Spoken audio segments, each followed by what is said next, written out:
Allah Azze ve Celle bize güzel bir şey öğretir. وَقُلْ لِعِبَادِ يَقُولِ اللَّتِ هِيَ اَحْسَنِ Kullarıma de ki birbirlerine güzel söz söylesinler. Niye ya Rabbi? Niye birbirimize güzel söz diyeceğiz? İnne şeytane yenzagu beynehum. Şeytan onların arasına düşmensizlik salar diyor Allah Azze ve Celle. İnne şeytane kâne lil insani aduven mubin. Hakikaten şeytan insanın düşmenidir Allah Azze ve Celle. Allah'ın bizden istemiş olduğu şey nedir? Birbirlerine güzel söz demek. Kullarıma de ki birbirlerine güzel söz desinler. Güzel söz demek bu günlerin ne kadar çetin bir şeydir. Kardeşinle ihtilaf edirsən, onu öv, təriflə, maşallah de, Allahümme bərik. Necə bu məsələni gözəl fəhm eləmisən? Necə gözəl bu məsələni anlamısan? Allah sənə bərəkət versin. Amma sanki bu məsələni biraz problem varmış kimi, bəlkə birlikdə araşdıraq, gözəl söz deyil. Gör o gələcək o məsələyə yoxsa yox.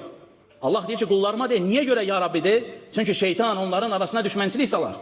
Sən ona gözəl söz demədiyin zaman, sən onu təhqir elədiyin zaman, onu kiçik duruma düşürdüyün zaman səndən haqq qəbul eləyər, eləməz. Həmsinin qayıdırıq bayaqçı məsələyə, ev əhli ilə, qadınla kişi münasibətində. Məclisimiz də toy məclisi də qoy fayda olsun yeni evlənənlərə. İnsan gələ danışanda gözəl xitab etməyi bilsin. Zövcəsinə desin onu, əgər qadın kişidə və yaxud da kişi qadında bir şeyi düzəltmək istəyirsə, ilk öncə onu tərifləsin. Ona gözəl söz desin. Bu Allah Azze ve Celle'nin istəyidir.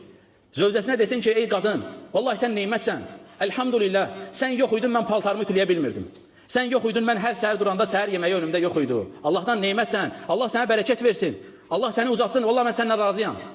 Bilirsən də hədisi Allah, əri ondan razı olan qullarından, o qadınlardan razıdır. Allahdan istəyirəm, o da səndən razı olsun. Sonra de ki, vallahi o qədər gözəlliyin içərisində bir dənə məsələ var. İstəmirəm ki, o gülün, çiçəyin üzərində bir dənə balaca hörümçək olsun. Ki, o hörümçəyi düzəldək. Gör düzələcək, yoxsa yox. Ondan sonra denəm, o tərifdən sonra nə desən düzələcək vallahi, nə desən. Həmsinin qadın ərinə qarşı.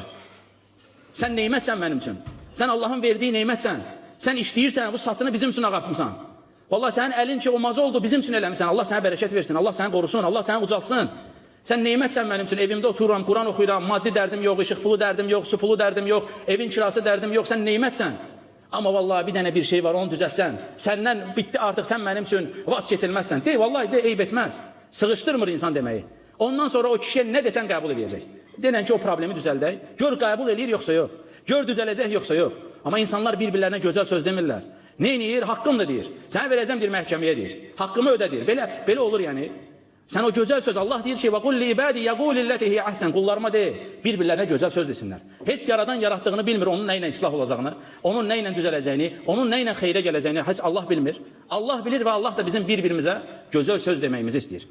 Kimlə ixtilaf ediriksə edək, o dilimizi şirinləşdirəcəyik, o dilimizi gözəlləşdirəcəyik, ta ki, istədiyimiz xeyrə sata bilək. Məqsədim onu qurtarmaq deyil, məqsədim istədiyim şeyə nail olmaq deyil. Bunun yolu əgər gözəl söz deməkdəndirsə, gözəl sözü istifadə elə.